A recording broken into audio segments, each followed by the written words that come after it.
I'm happiest in the saddle. A fellow sportsman. I am an FBI agent! Great Scott! What do you say we cut the chit-chat? A-hole! Dogs and cats living together, mass hysteria! Come with me if you want to live. Hello, welcome to Retro Ramble. I'm Charlie McGee. I'm George McGee.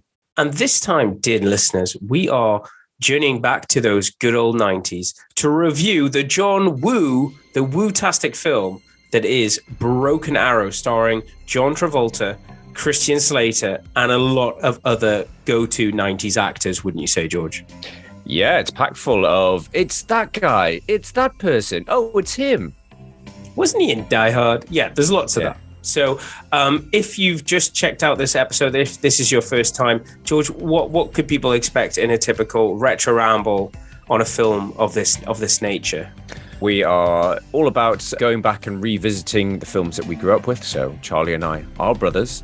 It's just, looking back at those golden decades, mainly the 80s and 90s, revisiting them, seeing them, how they got made, do they still hold up? Have they been rebooted, spun off into a Netflix series, that sort of jazz? But as I say, it's a light-hearted look. We're an independent film podcast. This isn't high critical appraisal, but you might learn something, you never know. There's likely to be some childish language and some bad impressions, so we can only apologise up front. Yeah, I mean, the fact is, George and I watched these films when we were younger. Some of these films we've watched continually.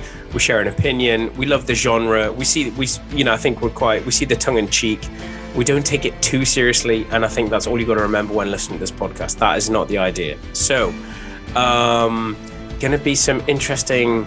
We've got John Woo, we've got John Travolta, we've got Christian Slater.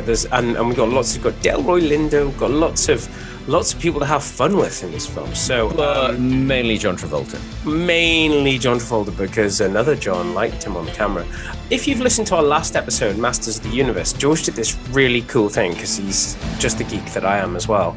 He launched the trailer in IMDb live while we were recording, and it worked out really well because we didn't have to cut the audio, cut down the amount of work I had to do. Okay, are we ready to hit the trailer, George? We are ready.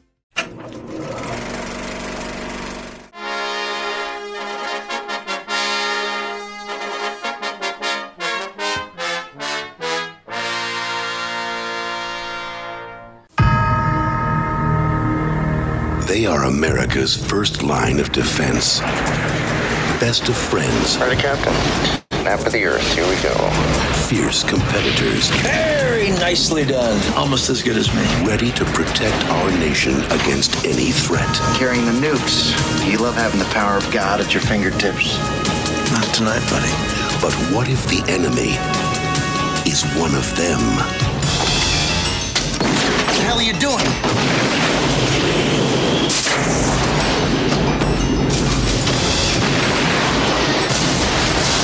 We got pilots down. Over here!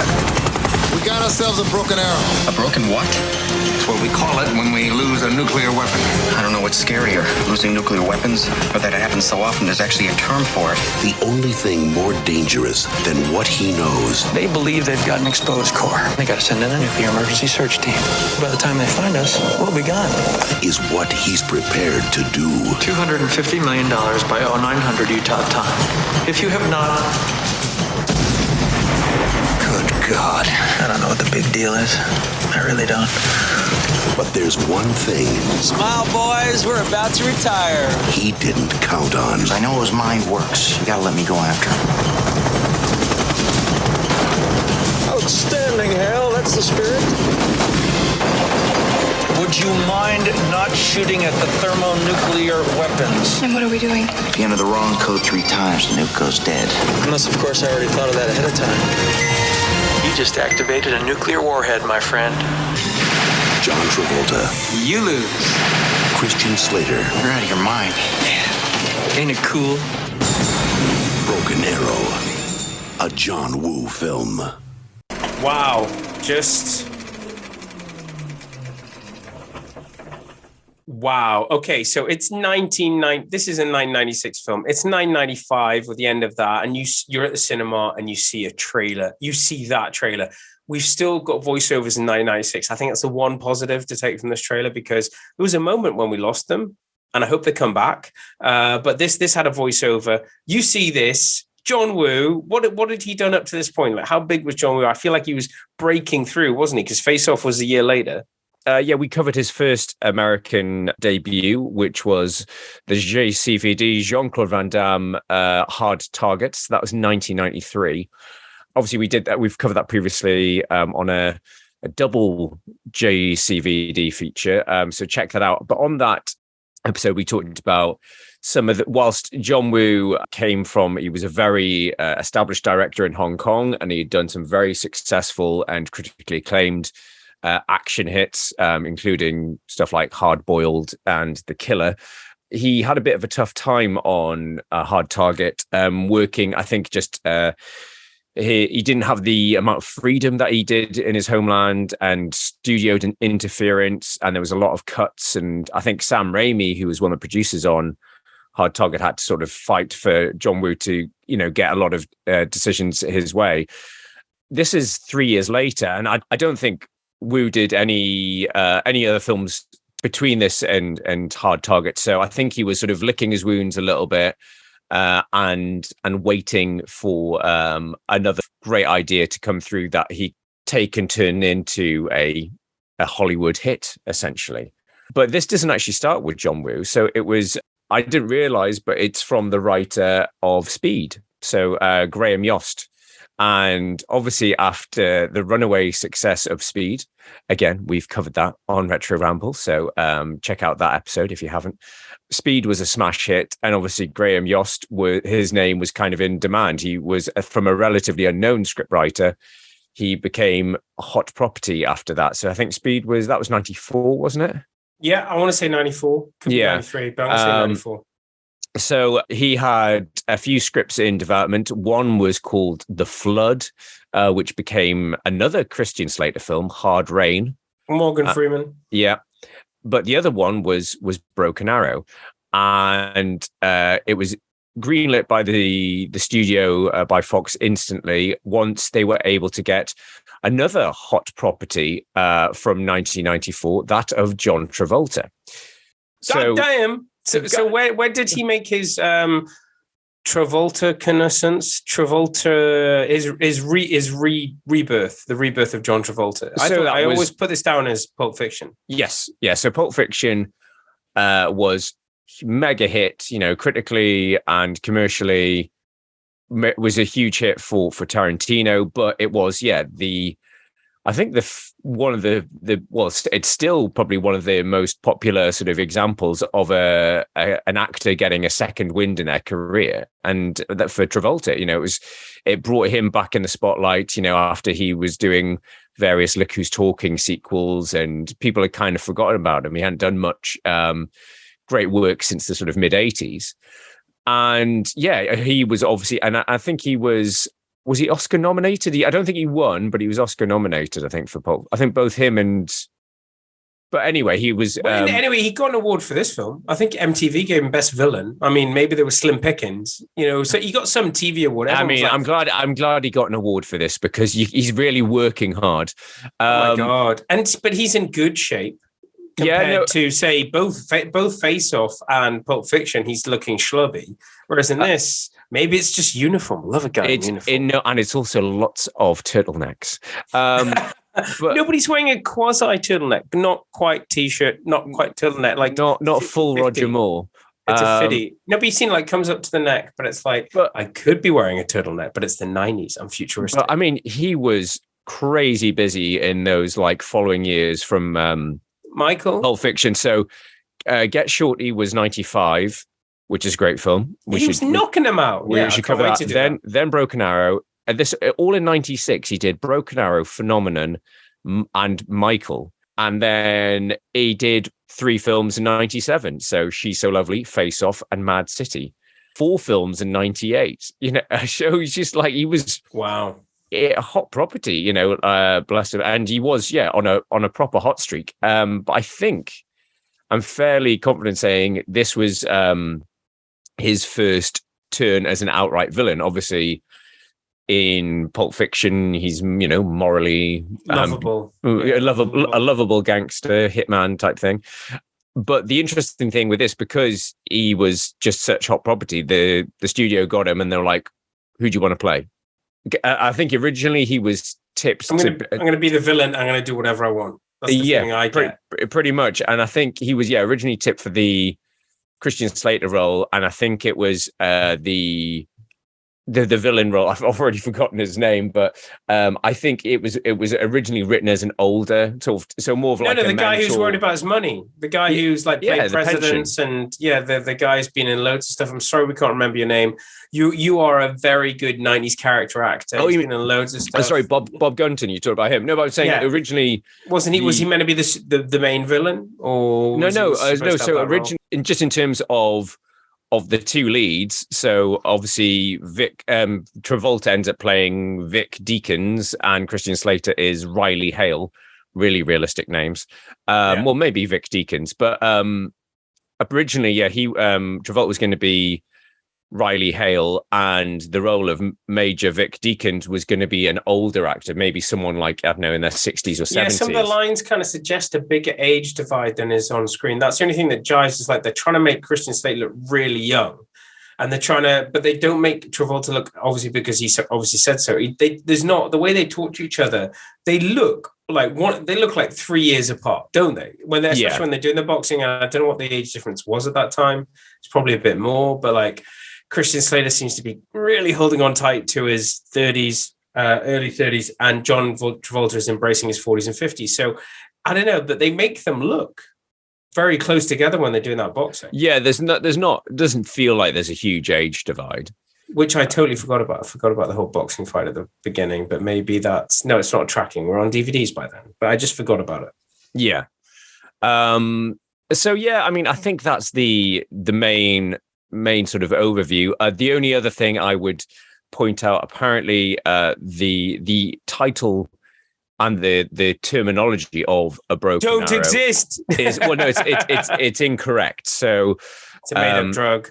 A broken arrow is a situation when a warhead has been accidentally detonated or jettisoned, but not risking nuclear war.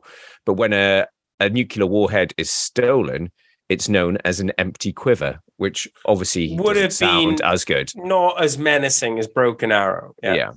So there you go. I also have some other facts of this film is very light on logic and realism, but we'll get into that. This was John Woo's second movie. I think there was still a little bit of studio interference. But I think the important thing, it still put them in front of audiences. It was a moderate hit. I think it was, so budget of 50 million, box office of 150. So I think that's, what would be deemed a modest success, but would obviously pave the way because he fell in love with John Travolta. And then the following year would be Face Off. Just a little bit. And we can talk about that as well. Do you have any other more production chat to No, it's pretty brief this time. Shall we move on to first memories? Let's do it. So George, what are your first memories of this film?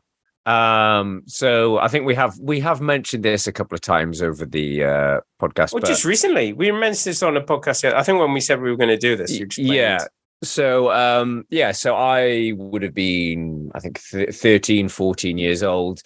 And when this came out, and I was at that sort of tricky age of obviously wanting to go and see, in the UK, 15 rated films and just being on the cusp. I did look quite mature for my age. And I was... He had sideburns. I was quite old looking and ended up being the popular choice to buy booze for my friends growing up, but that's a different story altogether. But yeah, I was desperate to see this because obviously it was there was a lot of hype around it, and I don't know how, but I somehow managed to convince Dad and Mum to take me to see it because I was like, I wanted to go and see it, and that was going to be the surefire way of, oh, well, I'll get in because I'll be with my mum and dad. And I don't know, I don't know how I managed to get it past Dad by sort of saying, oh yeah, it's a good sort of thriller like a Tom Clancy thing. You'll love it. And Dad just saw it for what it was and started. It was one of those things that I instantly regretted because he just started giving a running commentary of the film. And some of the key points were when he turned to me, George, how many helicopters are going to blow up in this movie? And Denver. We've been to Denver. Yeah, that was the other part where at the end where they're sort of like, well, is he going to go to Salt Lake City? Or hang on. No, he's going to do the rope-a-dope. He's going to go to Denver. And he just turns, we've been to Denver, haven't we, George? And I'm just like sinking lower and lower into my seat. And just like, I've made a terrible mistake. I've made a huge mistake. And I think Dad knew what I was doing. He was just getting me back, essentially. Like, you've brought me to see this rubbish movie, this ridiculous movie. Don't expect me to take it seriously. Yeah, exactly. So that is my everlasting impression on this movie. For me, not as exciting, not as detailed or illustrative. I just remember having this on DVD and watching it. And I remember us enjoying, I think we talked about this before when we kicked off this podcast, we focused on the year 1997. And the point we were trying to make is that we were spoiled for choice. Our first 3 episodes were all about 1997 and the 90s. What can you say? Yeah, I mean, there was just so many great films coming out at this point, and this was up there. High concept before. High concept. What if one of the pilots steals the nukes? But John Wooisms. I didn't see any doves. Did you see any doves? We had butterflies. Yeah, I know. I've made that note as well. It's like, I've got no doves. All I've got is bloody butterflies. I mean, even definitely a lot of slow-mo. A lot of slow-mo. But I mean, even in Mission Impossible 2, I mean, there was more pigeons than doves. But white pigeons. Like doves. Yeah. But yes, this is very much a 90s film through and through, isn't it? You've got your Hans Zimmer soundtrack. Obviously, we've talked about Hans Zimmer a lot, and we were saying Gladiator was a sort of the big film for him, but obviously he's cropped up on other films we covered like True Romance. He's been knocking it out for years. Exactly, but yeah, this is a very sort of guitar twangy ding ding ding ding ding ding that would again with like the raise its head in Mission Impossible 2, or like the Utah desert. That was very much in Mission Impossible 2. In Mission Impossible 2.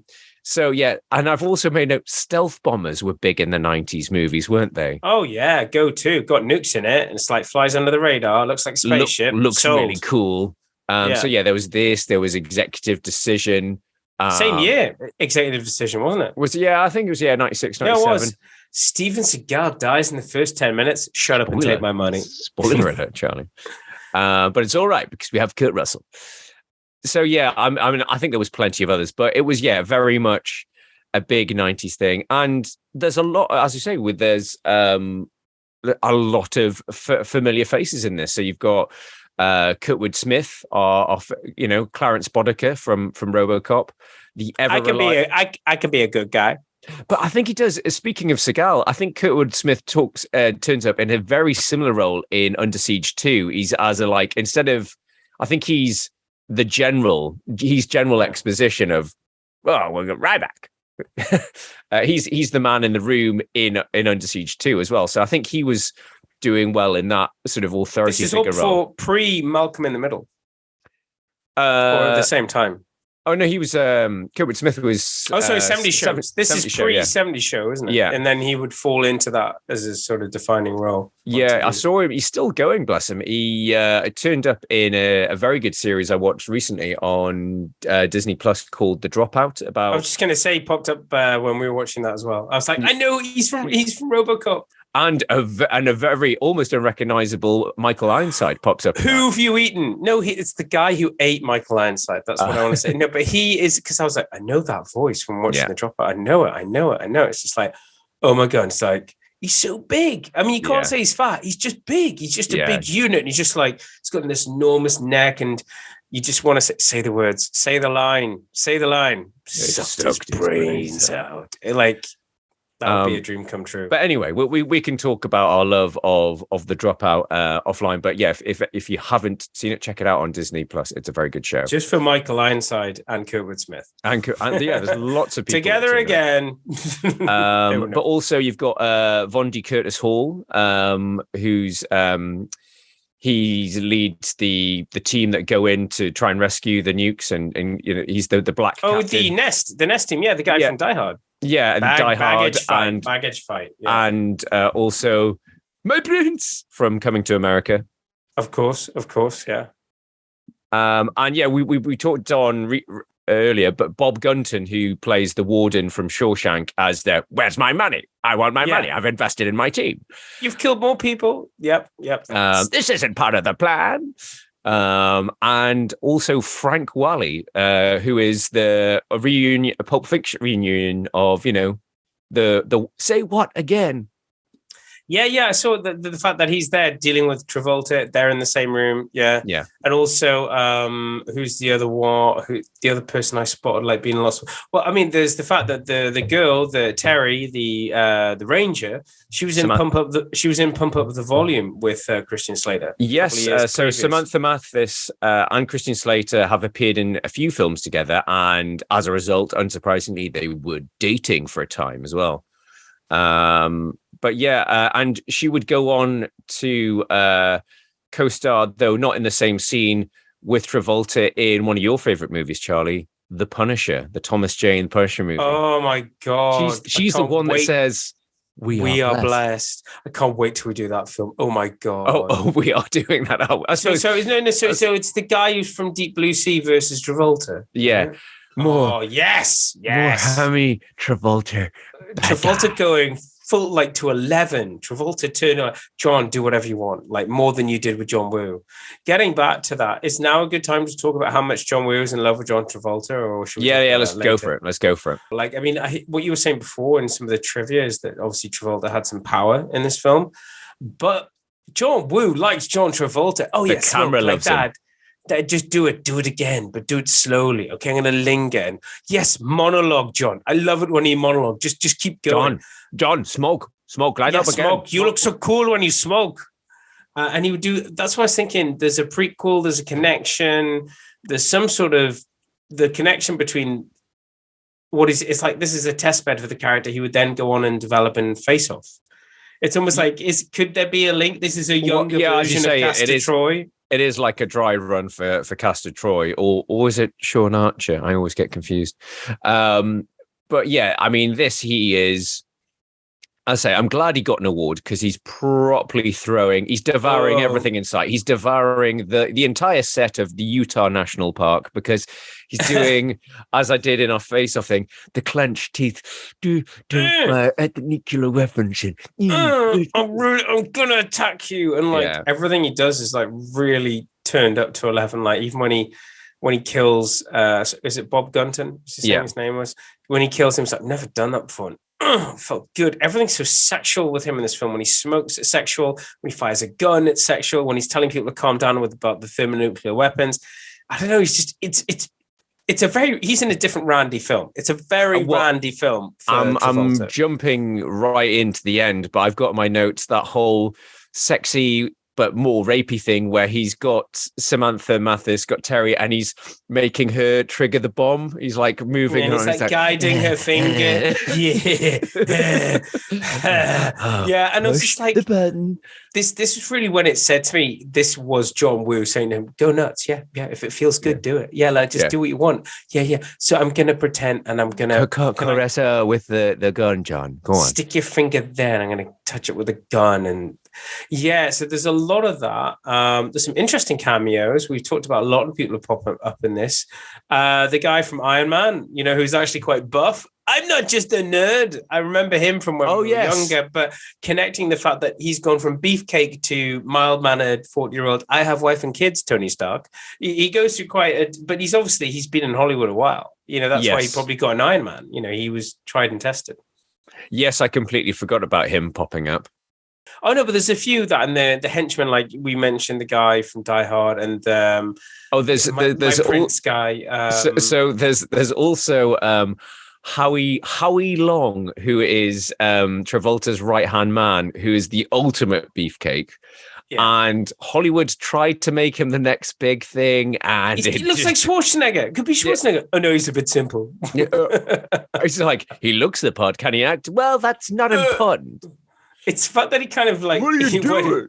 When he turns and looks at somebody, like, it's so telegraphed. Everything he does is like, oh shit. Because that's going to bring me to plot points. Let's have a quick chat about plot points. So Travolta, we need to have a big chat about plot points. I think that's what we should. This is going to be the meat and bones of this podcast.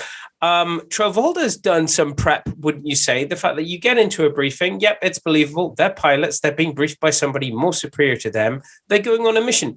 Should they know anything about it? No, they could guess, but it's the military. They're not supposed to know. Not only does Travolta know exactly, oh no, we've got the nukes tonight, baby. Yeah. Not only does he know everything, but he seems to have access. He can change the circuit boards, and he can put a guy in the nest team. But he's still got, I get it, he's still got to steal them off site. But the fact that he's got that sort of access to nukes, does he really need to steal them off site?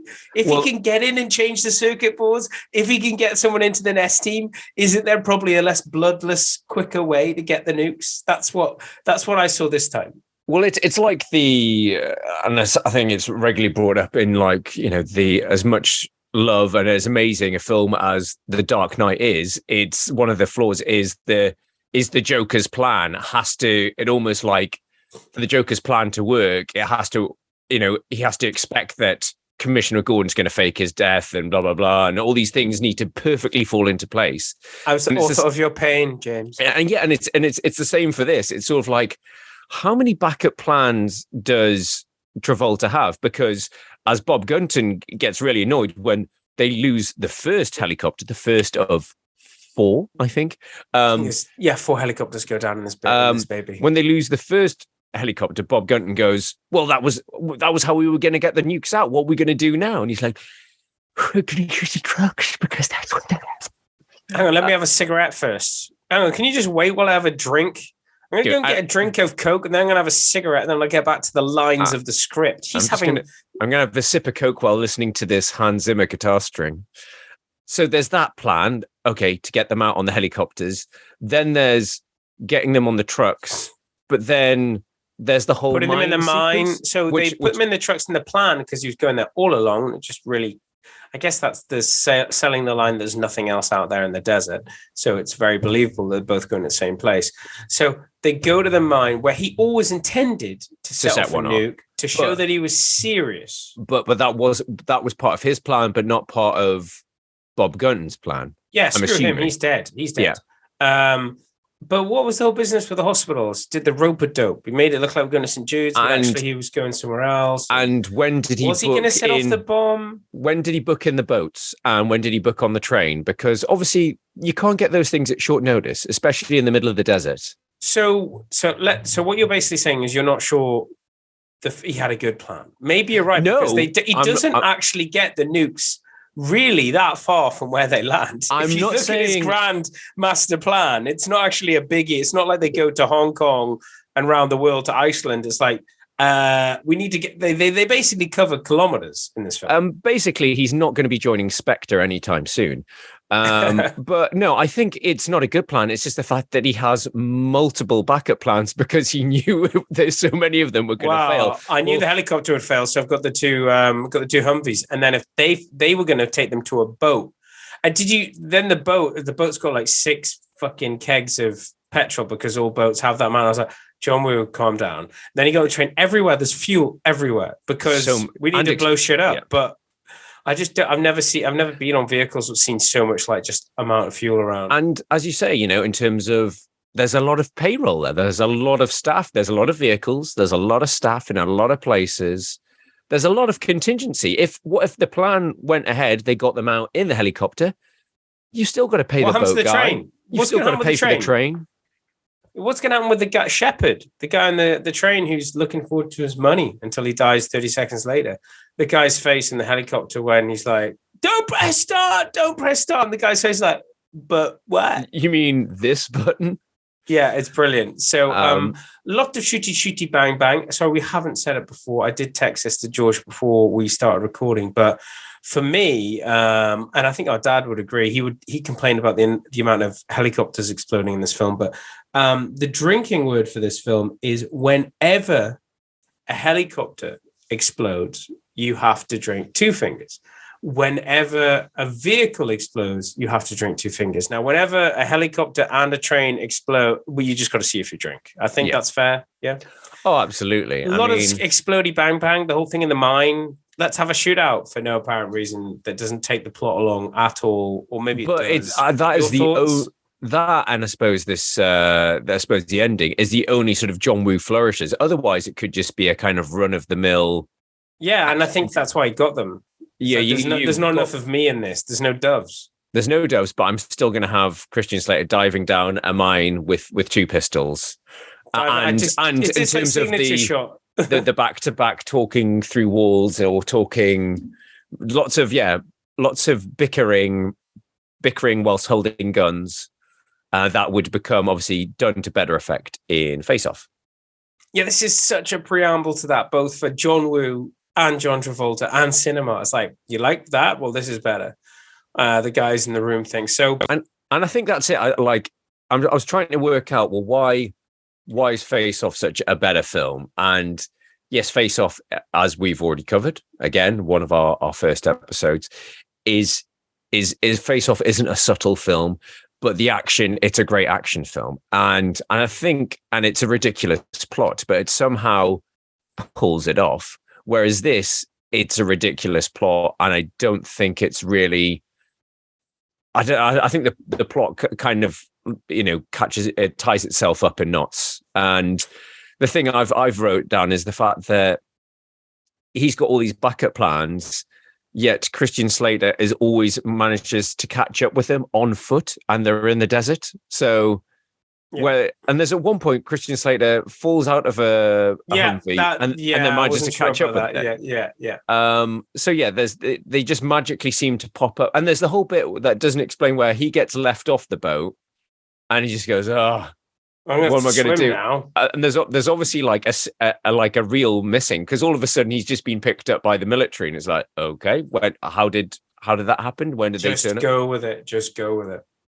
So yes, there are some magical jumps in logic. I was going to say there's also some creative liberal uses of the term again, a very 90s thing, EMP, electromagnetic pulse. Shall we talk about that now? What's that to say that isn't explained in GoldenEye? That is true. So apparently, these are facts. I think they might have been off on IMDb. So again, take with a pinch of salt. So turning off electrical equipment does not protect it from EMP. No, because it would shut down. Yeah. So almost all aircraft are designed to fly without electrical power, except for some advanced fighters. The EMP would merely disable the helicopter's avionics, which would have no effect on its engine or performance. You mean it would explode into bits? You're trying to say it doesn't explode into bits? That doesn't fit into my script here, George. It just says explosion. You've underlined it several times and added lots of exclamation marks. So how many helicopters are exploding in this film? A minimal 3, maybe 4. Maybe 4. And most importantly, an underground nuclear detonation does not cause an EMP. That's so those are my EMP facts. Well, yeah, that's good. No, but it probably would, but it'd probably be a straight line going up. Because it's electromagnetic. It wouldn't be a shockwave. No, but it wouldn't like go out 360 degrees. Yeah. It'd probably go out of the whole of the mine. It'd be a bit. Whereas if it was above ground, it would go out 360. Yeah, but don't worry about that. Don't let that ruin you. There are some certain plot contrivances in this. I think this is the same year as The Rock. Am I right? Yes, it is. So I think this sits in between Face Off and The Rock. So it takes things. It's like The Rock, and it's not as good as Face Off because Face Off is quite, you could say, small worldy. It's like there's a bomb. It's all self-contained in LA. It's like that. The slowest ticking bomb. Yeah, you set the timer for 2 weeks. Whereas The Rock, you could imagine that getting international attention. It's a terrorist attack on Alcatraz. It's a bigger scale. And I think when this leans, because they, as I mentioned before, they don't get out of Utah. They don't get out of the desert. His grandmaster plan that we talked about, probably if you're stealing nukes, you're selling for lots, you should probably have put a bit more money and effort into it. But it's very small scale. It's like everything seems to happen in the desert. There's no changing location. So my issue with this film is that it probably borrows too much from what would go on and be successful in Face Off, and not enough from like The Rock. It should have been grander. It should have been, imagine that they get the nukes out of the thing and he sends them in two different directions, and you've got like two different things happening in different cities and, blah, blah, blah. But that's Mission Impossible right now. It's all like two nukes in two different locations. Well, that's it. The thing that, I think, Wu obviously is trying to, and I think the whole point of the script, it's trying to be, and even the title as well, there's a Western called Broken Arrow, and I think that's what it's trying to be like a modern Western, but with nuclear warheads. And I'm surprised that Travolta, he may have had another backup plan involving horses, but maybe that's where it was going. Maybe that's where John Woo was taking it. But he shows this in Hard Target. He shows this in Face Off with the standoffs. And I think it's like what he loved about American cinema. So I think he came over and I think he was like, I'm going to make films, but I'm going to show you American cinema. But it's the stuff that he liked. It's obviously that John Woo was a guy who Westerns, we wouldn't have John Woo had it not been for Westerns. And he took them to a different level. And without John Woo, we wouldn't have The Raid. And without The Raid, we wouldn't have John Wick. And thank you for the gunfights we have today. It's from the Westerns. But the other ridiculous, again, we are picking apart the plot. So apologies. I'm not. If you are. I take it face value. It's like totally believable. Totally believable. But there's the bit at the end that they just send Christian Slater in a helicopter with Delroy Lindo piloting. It's like, where's the rest of the army? If you know that there's some nuclear warheads, there's a freaking nuke on board a train going through Utah desert. Not very far. Not very far. But why did you just send one man? And the fact is, when they open the door, they're like, oh, it's a surprise. There's a helicopter. There's a helicopter right outside the train. I know a train's noisy, but what would the government do normally? Be like, well, it's like if for movie plot contrivances, like, well, you got to know if they're armed. Like they say in this film, well, no, a nuke can lie in burning in fuel for 5 hours without exploding. So wouldn't they just blow up the freaking train? It's like, we found the nuke. It's there. It's like, okay, so what do you want to do? Well, we could send in some fighters. We could probably blow the train off the tracks and pick up the nuclear. Or what else could we do? Well, we could send in, we've got Delroy Lindo and Christian Slater with a couple of machine guns. We could send in, an airman who's probably not going to be practiced in hand-to-hand combat and gunplay. But let's gloss over that because it's an exciting story. Yeah, where's SEAL Team 6? It does fall apart a little bit. But I keep talking about, this wasn't the finished product, but it was a stepping stone. Like, look, yes, it's a stepping stone for John Travolta. Stepping stone for John Woo. Christian Slater would go on and then make what I think was probably a very bad move, because Morgan Freeman survived that flood film a lot better than I think Christian Slater. I don't think he did much after that. That's my feeling. Well, his kind of comeback was a lot later with Mr. Robot, wasn't it? Yeah, which is still doing well. I think, as we might have mentioned before, we think they went too big too quickly, and they've been anyway. But Mr. Robot's good, and Christian Slater's good in that. I just feel like there's a certain, you could get typecast, and I feel like he'd done Robin Hood, then he did this, then he did what is the flood film? It's called something Hard Rain, not Chubby Rain. Chubby Rain. It's Hard Rain. And that was like him over. Maybe he was in another rom-com, but that was the tail end of his He was in very, very bad things as well. And I think that's the thing with Christian Slater. I've not seen Very Bad Things. Have you not? No, it is. Good? It is. It's one of those. It's like a murder horror type thing. Maybe I have seen it. It's like a very, very black comedy. Yeah, it's like stag. But is it a bit like Scream? It's like a stag do where a guy accidentally kills the prostitute and they have to cover it up, and it just ends up going worse and worse and worse, and it's ridiculous, but it is. Yeah, good fun. I might have seen that. It's 90s trope, which is what this film is. I mean, what else do you want to say about this film in terms of summing up? This film is very much a sum of what was going on at the moment, and other films from the same era are available, but we enjoyed this. Yeah, I mean, what I was going to say is that it's quite a restrained performance from Christian Slater, because it almost has to be because Travolta's so big that, you know, if you think about Slater's better performances, like True Romance, and he's very commanding, he can be very manic and full of energy, and it's almost like he should have them. He's used to being in films with the monologues. But that's what he said. As soon as it became clear that Travolta was going to be the do, I've got all the time in the world, gonna smoke a cigarette, gonna have a coke, gonna do this monologue, and goes, so what am I doing? Hal's like, well, you're the straight up jock that we can set our watch by. You're gonna do the right thing. You know, you're gonna be young and wily. So yeah, it's kind of like he can't be himself, which is what I think True Romance is probably, you know, it's probably the best example of where he was at with his role, because before then he hadn't really been himself in the rom-coms and stuff he'd done. Yeah, but as you say, you know, Pump Up the Volume, Heathers, you know, he... Pump Up the Volumes, when I noticed him, was like, he's cool. Yeah, I mean, and he did, you know, get that label quite early on. He's, you know, he's a new Jack Nicholson. But yeah, I just don't, I think this is one of his lesser roles. Obviously, yeah, it's not the best.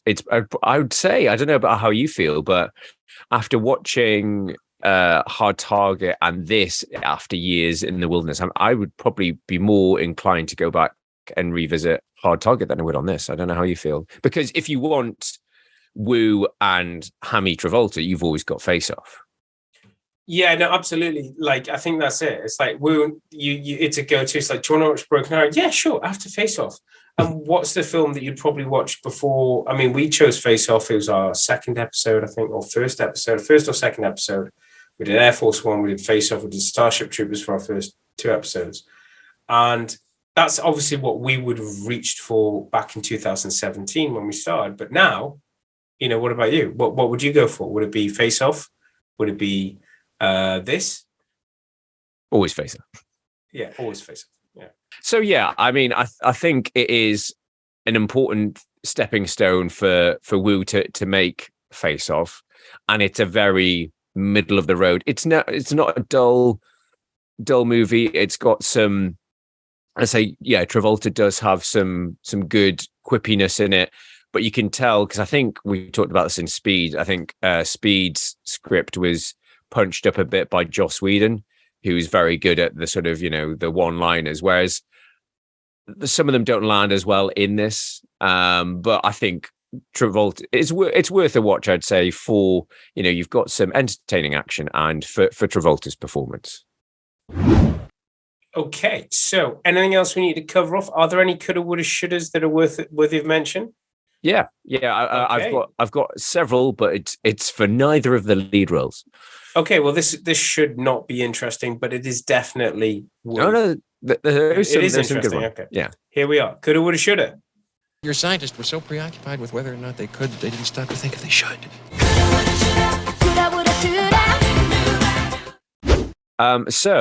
This is all for the role of Terry Carmichael, played by, as we've said, Samantha Mathis. So Helen Hunt was originally offered it and turned it down for probably bigger hit Twister. Twister came out the same year, yeah. Yeah. And apparently Jennifer Aniston was also considered. Lauren Holly, who used a previous ex-wife of Jim Carrey. Sorry, I was going to say more expensive version of Samantha Mattis. Yes, yeah. And from Dumb and Dumber. But also, interestingly, in a Parkinson interview, Halle Berry revealed that she had tested for the role, but the producers turned it down, apparently saying there are no black park rangers, which seems a little bit harsh to get somebody in. And not then say, sure you could say that today. Oh, definitely not. But like, it just does seem a bit. Oh yeah, let's get Halle Berry in. Oh no, by the way, there's no park rangers, so yeah, black park rangers, so we won't give you the role. And I think Halle Berry was also considered for the Sandra Bullock role in Speed, so that kind of makes sense as well. There are but that no is black bus drivers. No black bus drivers. No. But that's it for Coulda, Woulda, Shoulda. Okay, so I'm not sure what else there is to discuss. I mean, we keep talking about these other films that Christian Slater has been in, that John Travolta's been in, that John Woo's been in. But yeah, I think I would definitely love to go. I think I'd probably, to answer your question from before, I'd probably pick Hard Target over this and Face Off. So, and The Rock. So, but it shows this was the film was going out, but we were kind of spoiled. We said this was a great time for action. What about film. this or Paycheck? Because that's John Woo. But that's so bad. It's so good. We haven't watched that in a while, have we?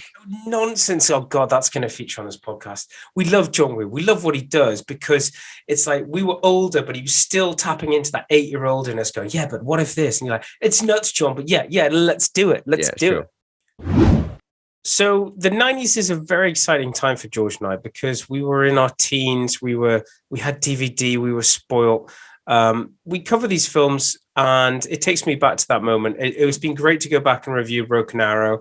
I'm sorry to say that it's probably because I'm remembering all the other films that I saw around this sort of time. But after we've done a film like this, we're probably going to go back to the 80s next time, brother. Is that right? Can we say what we're going to cover, or is it still top secret? Yes.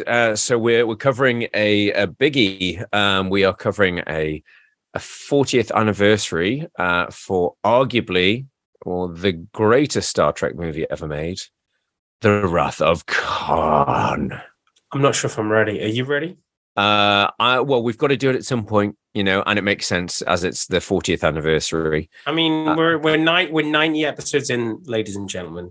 If that doesn't say how much Star Trekkies, Trek fans that we are not Trekkies. So that's how long it's taken us. But we're going to do one, and this is a film that George and I will have first consumed on Betamax or Betamax or however you pronounce it, because that's how we saw it on our grandparents' Betamax.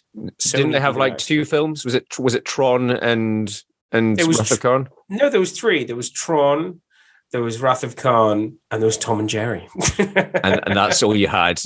Never mind your Netflix. You had 3 films to pick from every time you went round. We watched all 3 of them every time we went there. Yeah, which exactly. says a lot about George and I. So that's what we've got to look forward to next time. Thank you for listening. We've also, just a big shout out to, thank you for all the support that we get from, across social media. So we're on Facebook, we're on Twitter, we're on Instagram. We're also on Patreon. So for the price of a coffee, you'll get an extra bonus episode every month, and the type of stuff we cover is a mixture of old and new. So we'll cover recent releases. So we've covered things like No Time to Die, Matrix, Resurrection, No Way Home, and Top Gun Maverick. That was a big one recently. Obviously, it seemed like the whole world saw that at least once.